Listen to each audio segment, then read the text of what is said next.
रघुकुल रीति सदा चली आई, प्राण जाए पर वचन न जाए। नमस्कार, एक बार पुनः स्वागत और अभिनंदन आपके अपने चैनल सृजन नवाचार में। मैं अर्चना शुक्ला कहानियों की श्रृंखला में आज आपके समक्ष रघुकुल रीति को लेकर आई हूँ। तो चलिए इसको सुनते हैं। बहुत समय पहले की बात है। अयोध्या में राजा दशरथ का राज्य था।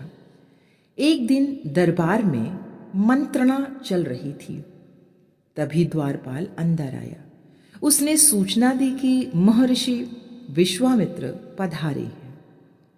महाराज दशरथ तत्काल अपना आसन छोड़कर खड़े हो गए। महर्षि की आगवानी करने द्वार की ओर बढ़े और उन्हें लेकर दरबार में आए।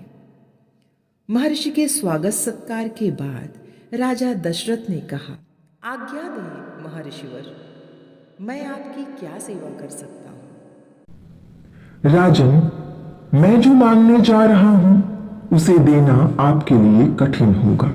विश्वामित्र बोले, आप आज्ञा दीजिए महर्षि, मैं उसे पूरा करने के लिए तत्पर हूं, बिल्कुल नहीं हिचकूंगा। राजा दशरथ ने कहा, मैं एक यज्ञ कर रहा हूं।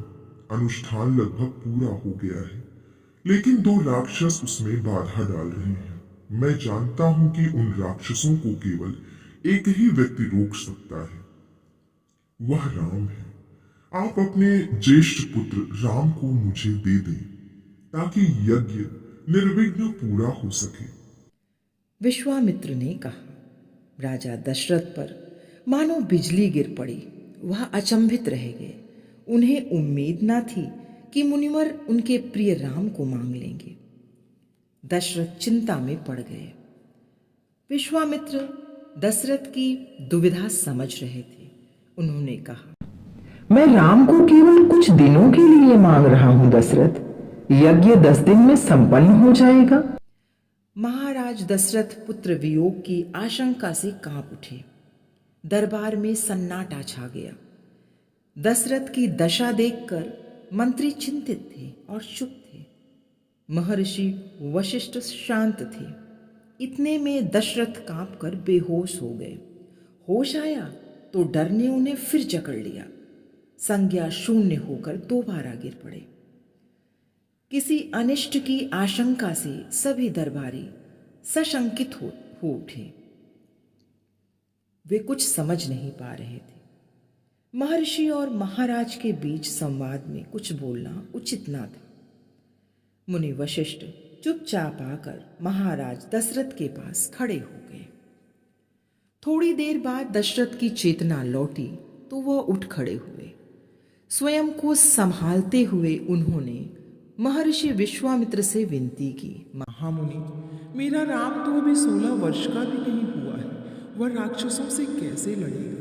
राक्षस मायावी है। वह उनका छल कपट कैसे समझेगा?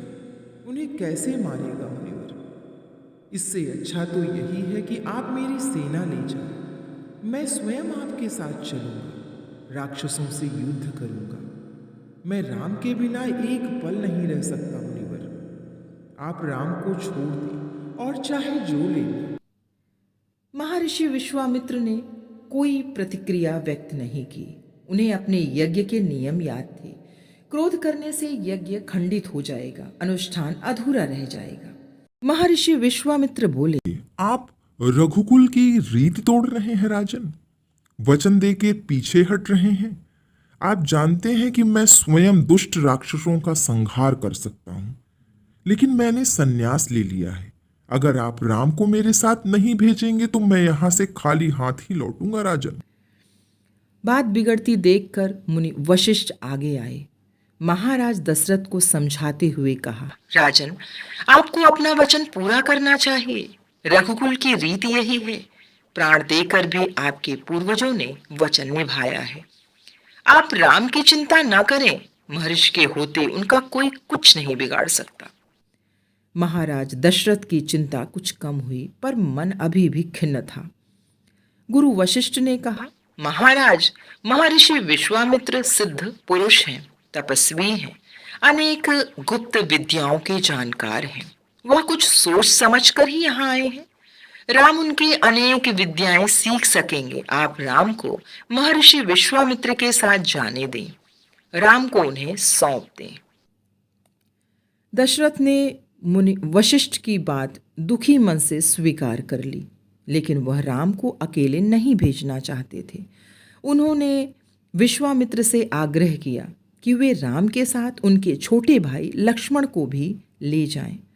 महर्षि विश्वामित्र ने महाराज दशरथ का यह आग्रह स्वीकार कर लिया।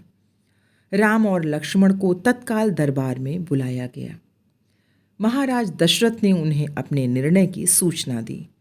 दोनों भाइयों ने सिर झुकाकर उसे सहर्ष स्वीकार कर लिया। इसकी सूचना माता कौशल्या को दी गई।